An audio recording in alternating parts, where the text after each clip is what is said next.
The grammarians, as was said last time, are a school of Indian philosophy. Their main point is the literal translation, which is very important to keep here, of these three meanings, depend and meet, che, de, den, sum, which we talked about last time. Che means meet. Things meeting, cause and effect, somehow meeting, depending on their causes, meeting their causes, relying on their causes.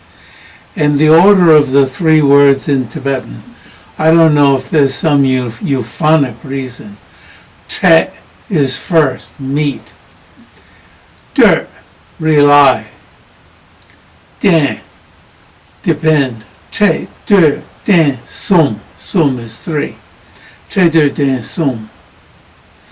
Now, why I say I don't know if there's some euphonic reason in Tibetan is because I can't tease out the euphonic reason. Is it easier to say che first? Den che de sum, you see? When I say den che de sum or den de che sum, it doesn't fall off my tongue any easier. I'm just used to che de den sum because I've heard it so many times. And usually I can tease out or feel the euphonic reason for putting one of the three terms or one of the two terms first. In this case, Tibetans put, at least the Gelugpas put, the most difficult to understand term first. Che de den sum.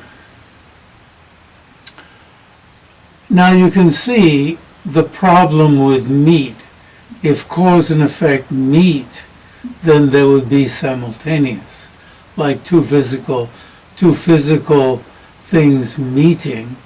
If two physical things meet, then what need does the effect need for the cause? Because the effect already exists at the time of the cause.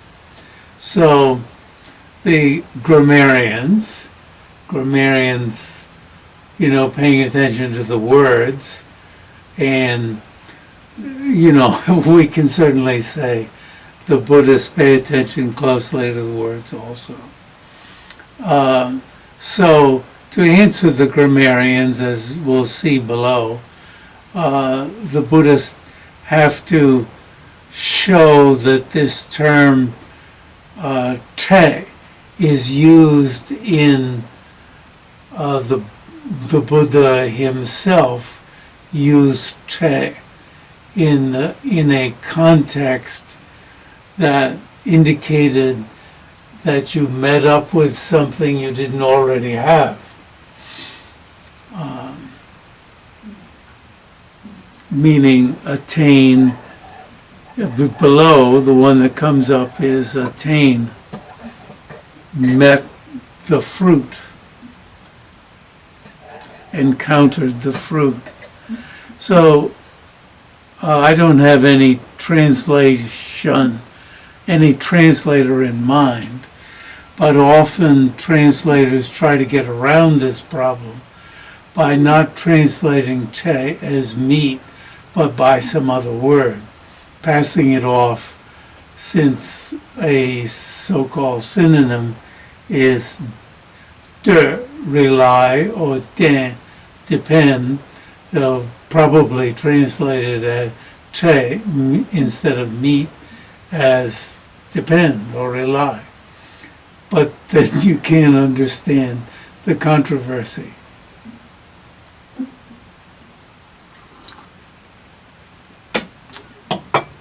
But I can understand why someone would translate it that way. If they do, as you can see, I don't have anyone in mind. But you can see here that Hopkins says, the grammarians say that if what depend and meet, you can even think depend.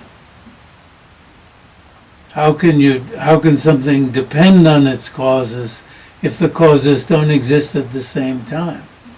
Like some old guy like me, depending on his cane. If my cane isn't there, how can I depend on it? So they don't even, as it says here or somewhere below, they don't even like the term dependent arising, because it's silly. It's a silly term. You can sort of see them passing it off, get that term out of my way. The Buddha's favorite term. Oh, phew, can't stand it. Get it out of here. Get it out of my way. You see, it would contradict, if we move down, the non-assertion of the existence of the effect at the time of its causes. Thus, they do not accept, forget about not accept, even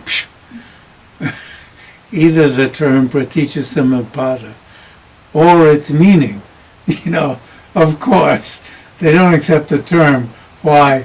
Because they don't accept its meaning, really. Yeah.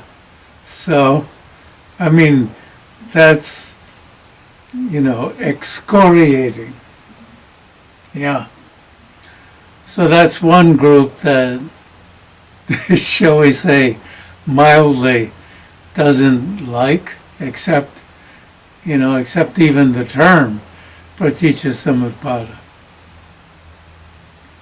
Dependent arising, meeting arising, right? Relying arising. There ain't no way you can figure it out. That's what they say. Now, the Buddhist proponents of truly existent things, what they say is dependent arising proves the inherent existence of the objects. Why? Because they rely on causes and conditions.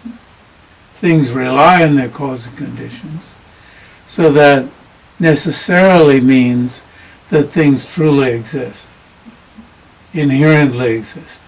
If the causes didn't inherently exist, how could the effects rely on them? Otherwise, they'd just be like illusions, or they would be illusions. Not even just like illusions, they would be illusions. So down below, here, not just down below, Tsongkhapa's praise of dependent arising. He says, how can those who see the opposite proved, in other words, the opposite proved, those who see the opposite proved are those who believe in inherent existence. So dependent arising is a sign of inherent existence. What do you mean? I had to get in a plane and fly to Vancouver to meet with you today.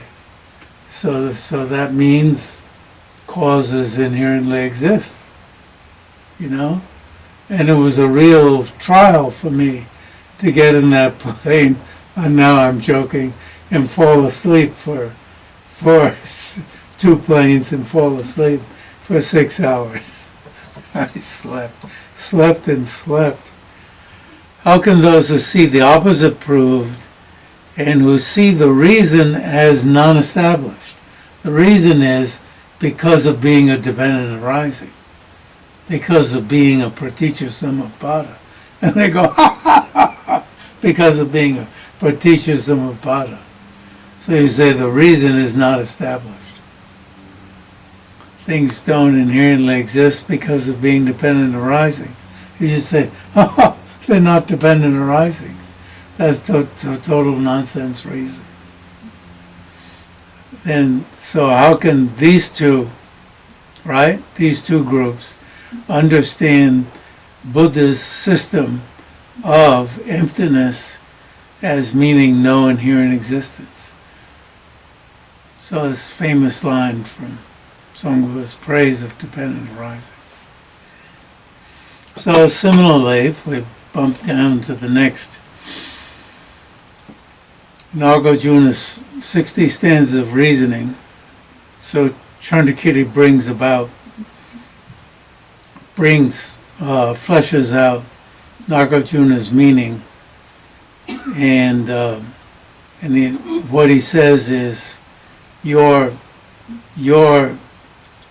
what you said is really crazy. Is totally fantastic. It's not reasonable to say that dependent arising, the term dependent arising indicates no production and no cessation. You know, you wouldn't say a child was born, that this would mean a child was not born. You're crazy. You're nuts. You Buddhists, you middle-way Buddhists in the middle-way school are totally nuts. It doesn't the Heart Sutra look like nut talk?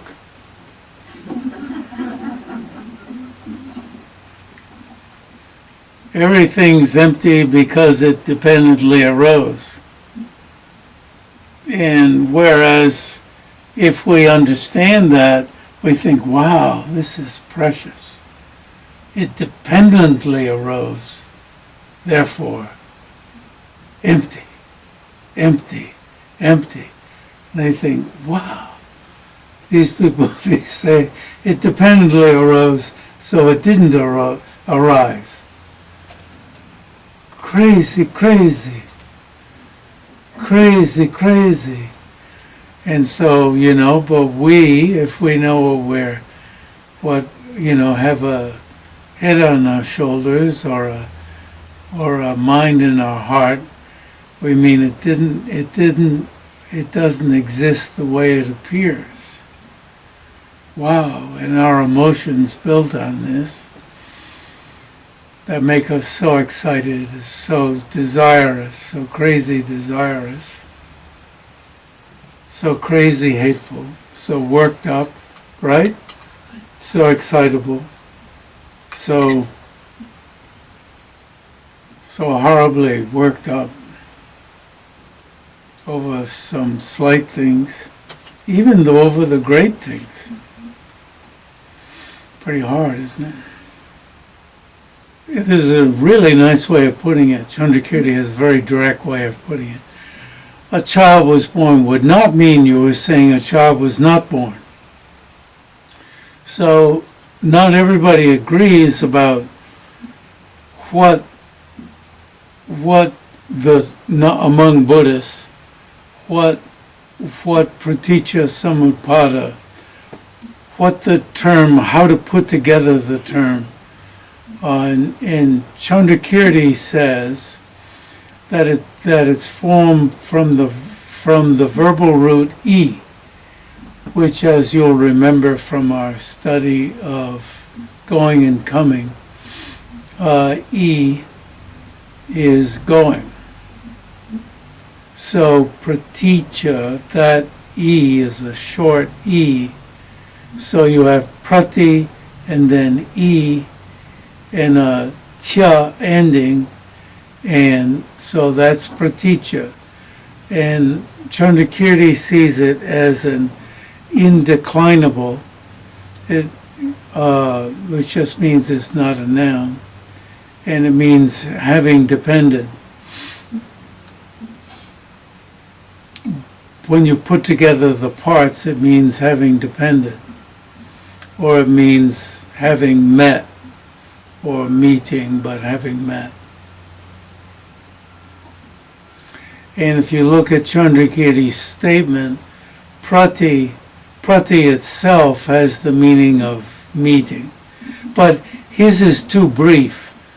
Jam-yang-shay-pa fortunately knew Sanskrit, and he's able to piece together, based on Chandrakirti's brief mentions,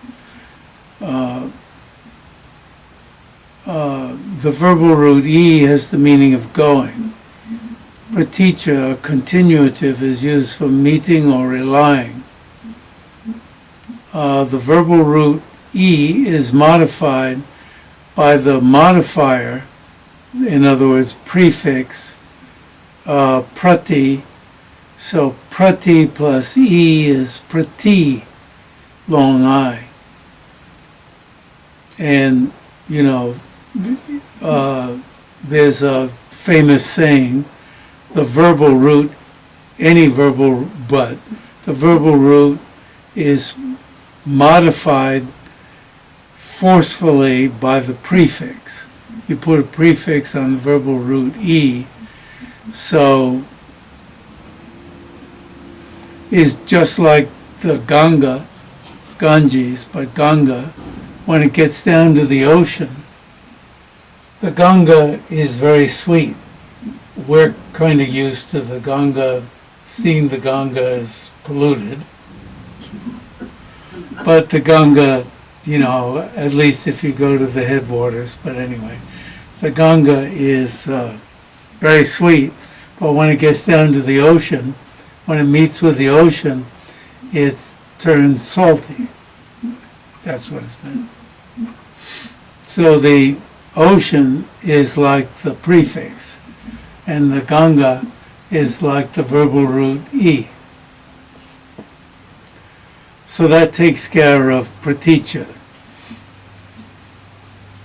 But that didn't explain the tya.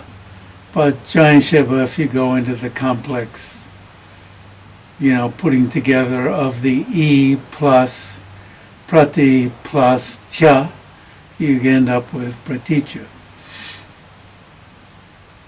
And then samupada, you get the pad plus samutpad.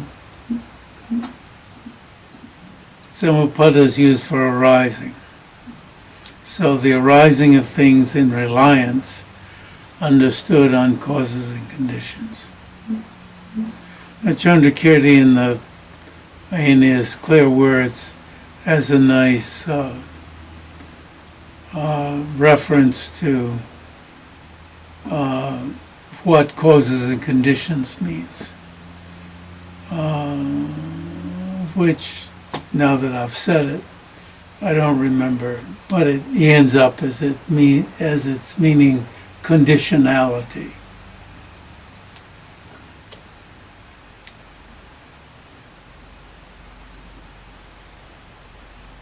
So having dependent, arising, having depended. And arising, having depended,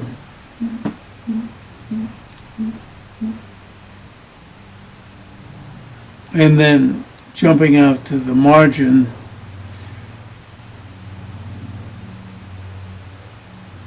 Jam-yang-shay-pa, what he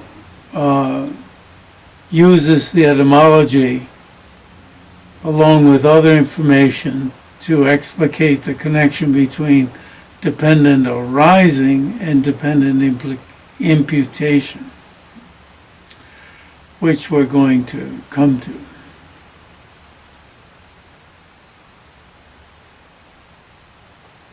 So blah, blah.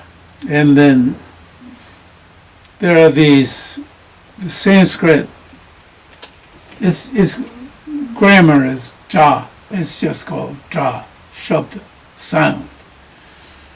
And there are these, the students have a slate and chalk. And because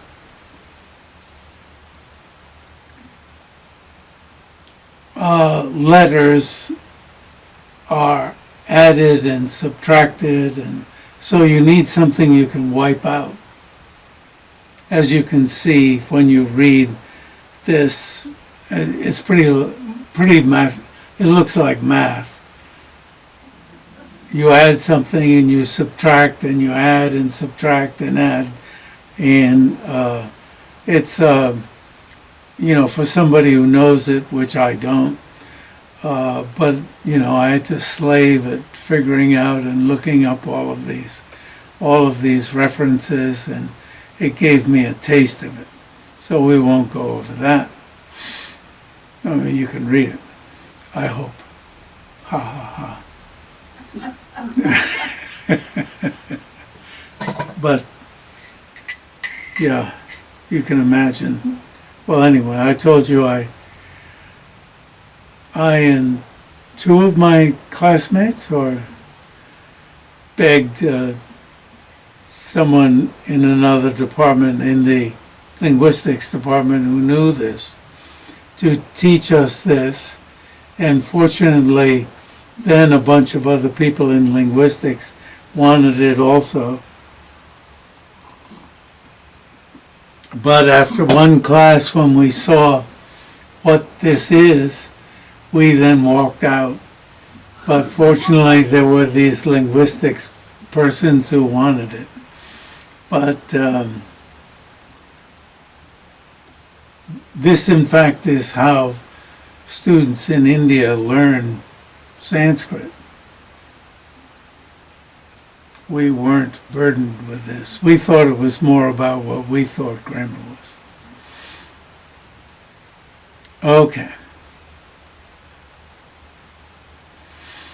So some take the compound praticca samutpada to be a combination of a noun, the arising of those right in the middle of that paragraph that go, depart. You can see the word go, which say is depart or disintegrate diversely. Very Buddhists take it not as indeclinable, the praticca having depended. But Nagarjuna gives us a clue as to how he takes it. He says, tat tat prapya yadutpanam, notpanam tat, notpanam tat swabhavata. And he takes praticca as prapya. And unfortunately, the word prapya came into Tibetan, was translated as the same as praticca is translated. So there's no appreciation that Nagarjuna used a different term.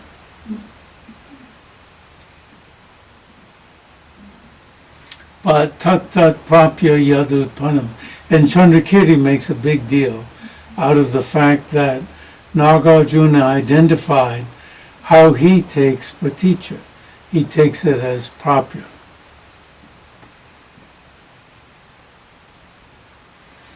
Which is indeclinable. So it makes it all the clearer how Nagarjuna's followers should take it. So I made such a big deal out of this, as I must have told you the story, as when I was teaching this in Dharamsala at the Inji Gomba, if we translate it literally, the English monastery, that they made a Tibeti bag for me with the tat tat prapya in Sanskrit. Tat tat prapya yadu panam, no panam tat swabhavata, written around the center of the Tibeti bag, which I still have in Virginia. Anyway,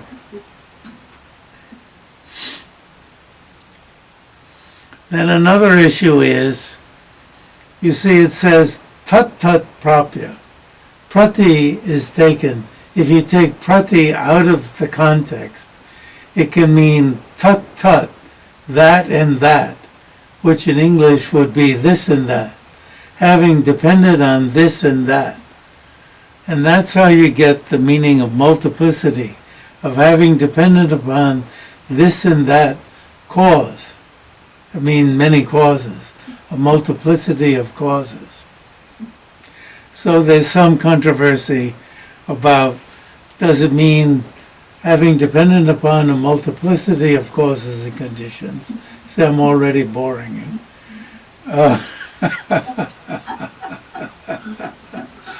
Or does it mean, as Chandrakirti says, that praticya just means having depended? That prati is swallowed up into praticya, which means having depended. So Chandrakirti takes it as having depended.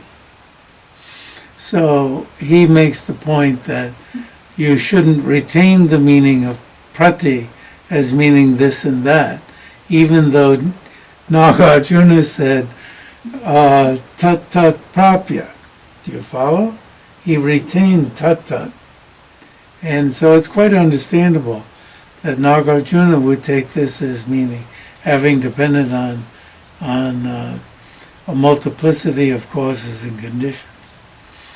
But Chandrakirti takes it, and this is that whole section, a couple paragraphs, that Chandrakirti says if you're talking about depending on one cause, that you should just stick with taking the prati as being swallowed up into praticya.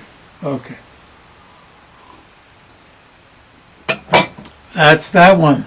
You can see I'm not going to spend a lot of time. Now, bhava viveka, I'm just covering these points, doesn't etymologize, doesn't break it down. And it seems as if bhava viveka has failed to notice that Nagarjuna himself pointed to tat tat prapya yadu panam, not panam tat swabhavata. You can see everybody's yawning.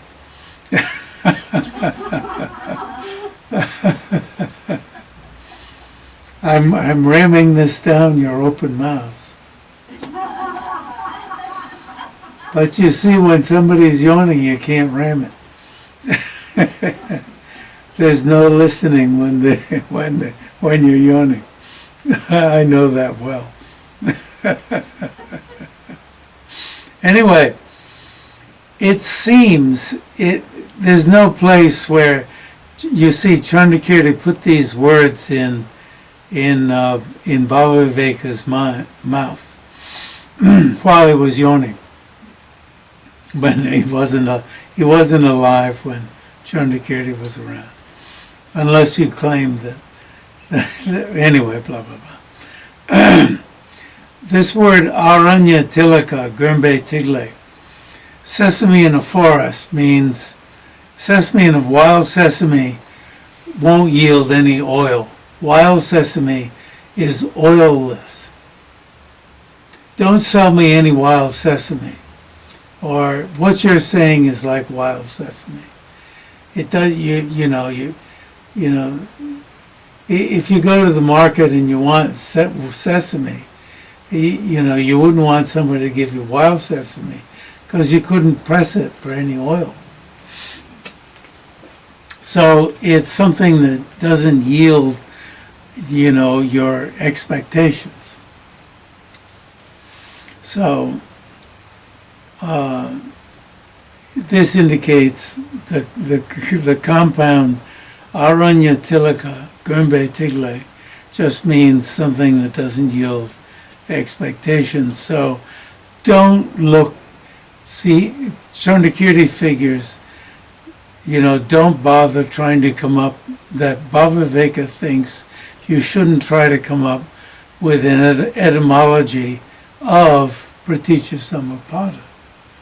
Rather, we should look, if you scroll down, to what Nagarjuna says in the Precious Garland, which is, here's Nagarjuna saying, what does Praticca Samuppada mean? It means when this is, that arises. It's a very nice statement. Like short when there is long. You see, even this one, when this is, that arises, you would think it would just, that there'd be dependent arising only when there was causation. But the example that Nagarjuna gives is two things even that exist at the same time. Like short when there is long. Like parts when there is a whole. Like whole when there is parts. Like short when there is long. Short and long are not whole and parts. But it's a great example. And Chandrakirti is surmising that this very pungent, very helpful statement by Nagarjuna is all there is. But what Chandrakirti is saying is there's also a formation etymology. That praticca is like propya.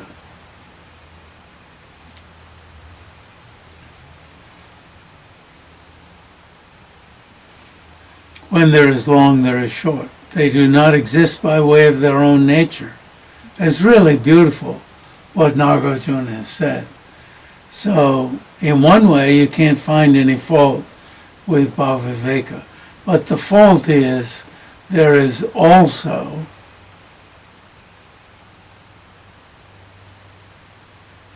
a formation etymology, which we can sniff out from Nagarjuna saying, tat tat prapya yadutpanam, notpanam tat swabhavata. Okay. As we can see, that which is produced having met with this and that collection of causes and conditions is not inherently produced. And I will let you read this one. I won't read it myself, even though I'm addicted to reading. Tat tat prapya yadutpanam. Apparently Cicero was famed for saying things like, and I won't read, tat tat prapya yadutpanam, notpanam tat. You notice, swabhavata, inherently, swabhavata, inherently. Notpanam means na utpanam. Na utpanam. By the rules of euphony in Sanskrit, na utpanam comes out notpanam.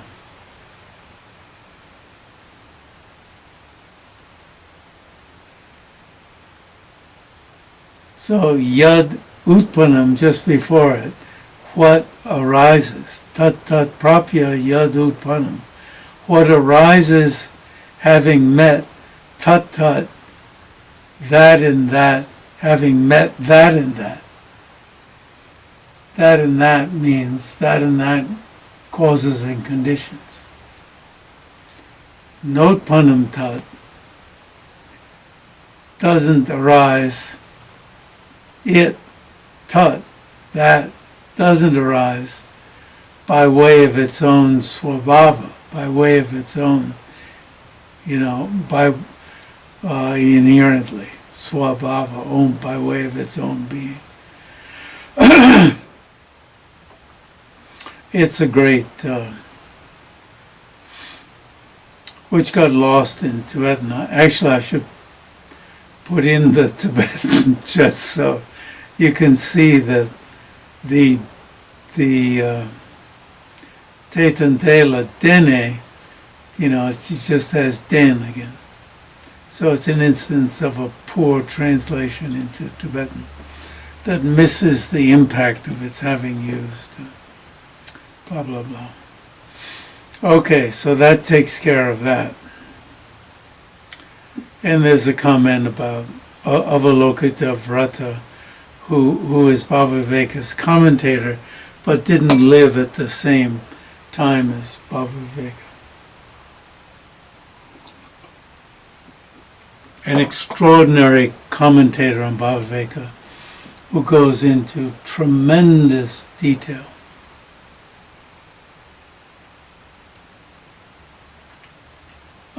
A word by word, phrase by phrase, sentence by sentence.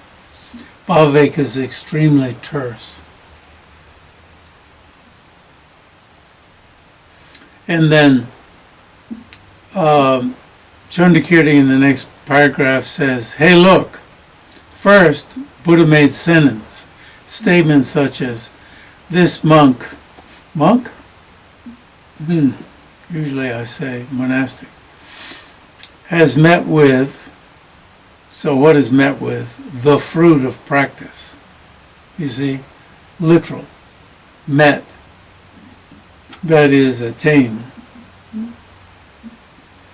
Second, Nagarjuna himself used the word prapya as a substitute for praticca.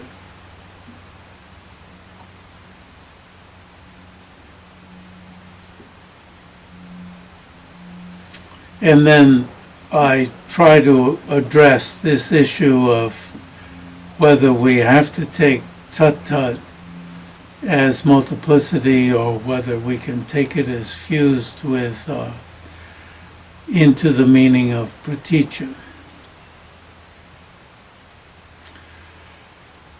So, this brings us up to Gyaltsab's notes on Tsongkhapa's teaching.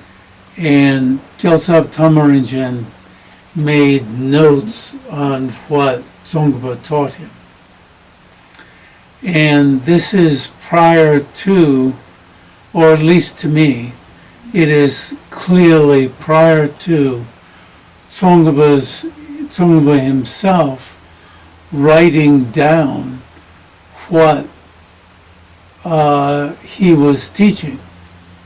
And later in this book is what Tsongkhapa himself wrote down. And it's different from what his student, the notes that his student took. And one can imagine, I was thinking, when I went to Ganden Monastery, it would have been, I'm not a picture taker, but it would have been nice if I did have a video camera. I don't think I had it. I don't remember having it at Ganden. But I often had a video camera, but I often wasn't taking pictures. Betsy was there. Oh, that's interesting. I don't know if she was taking pictures inside Ganden.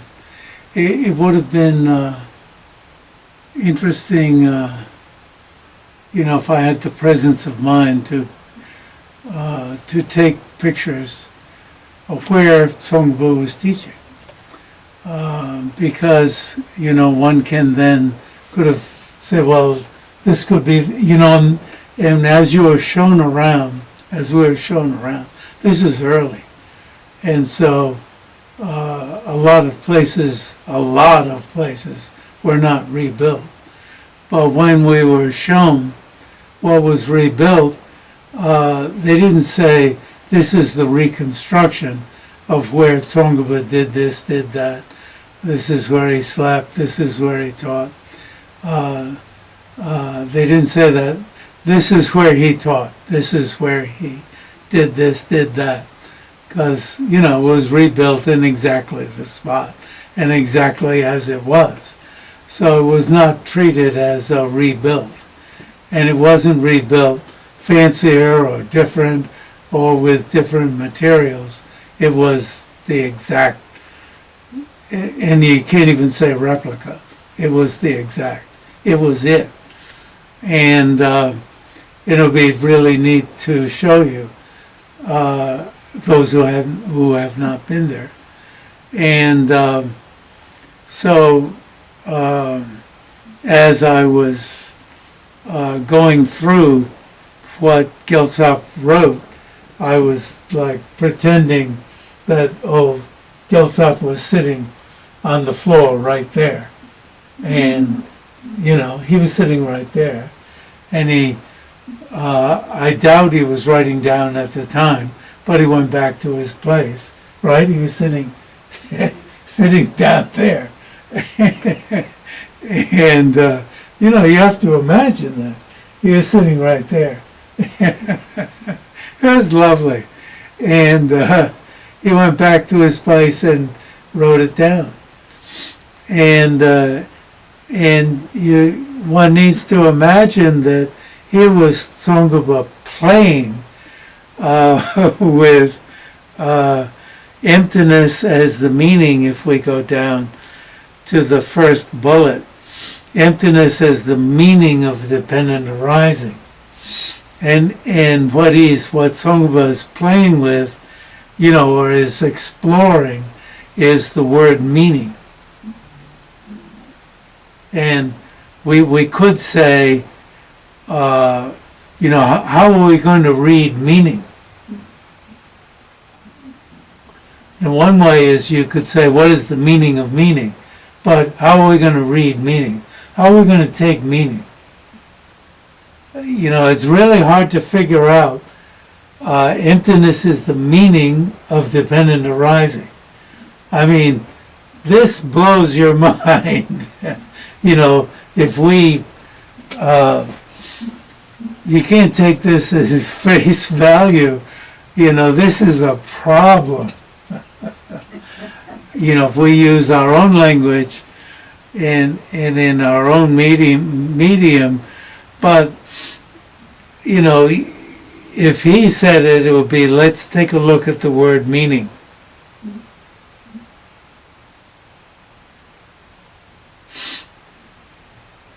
And I'm interfering by, number one, I'm interfering by putting headings, the general context. This is what, this indented material is what Gyaltsab wrote. And we can't say this is the order. This dual, you should become skilled in the dual combination of. Now I move the word realizing, which was before the colon, realizing these two. And I don't know, I had some doubt when in New York and here also, about moving the word realizing emptiness and realizing the feasibility. But I had some reason, but anyway, for moving it to realizing emptiness and the feasibility. I don't know why I moved it. I was somewhat hesitant this morning when I accepted the track changes. But anyway. And did Gyaltsab himself, did Tsongkhapa order it this way? But anyway, this is the way it ended up. We have a general context,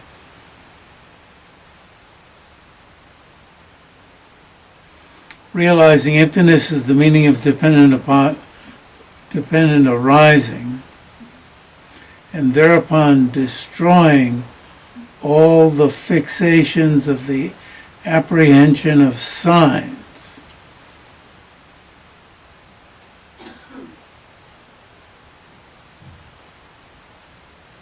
So the note is destroying the status falsely imagined. Signs, apprehension of signs is a really bothersome term. Really, it's a misapprehension of the status of phenomena.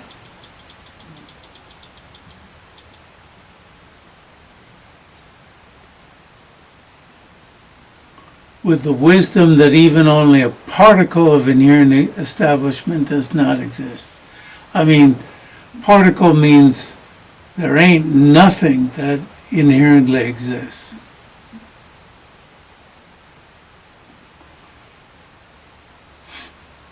I want to get out the Tibetan fixation sounds like some sort of modern term, but it's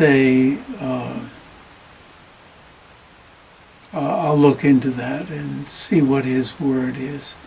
It really isn't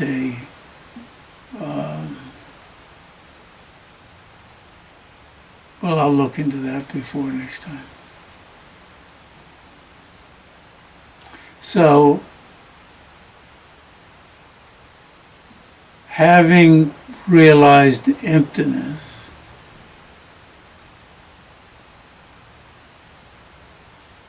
which brings with it destroying all the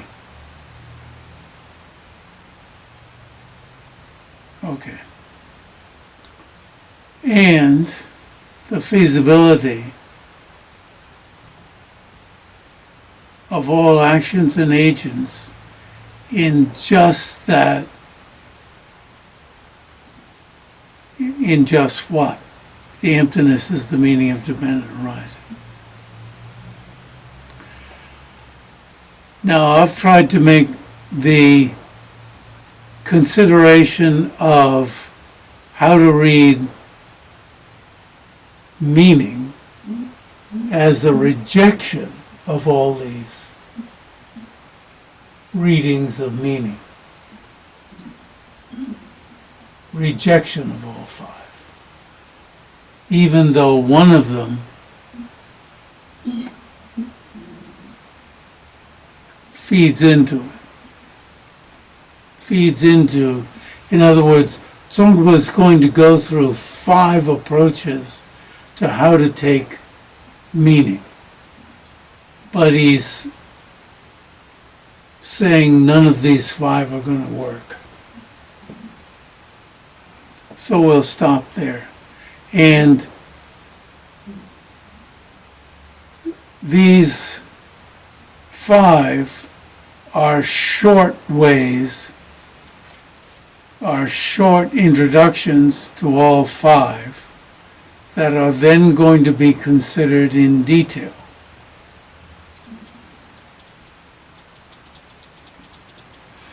So what's indented is said by Gyaltsab, and then Hopkins goes out to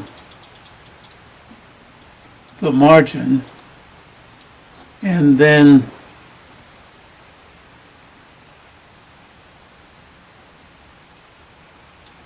these 5 are dealt with at length. And then a whole bunch of commentators over the next, it goes into more and more and more detail.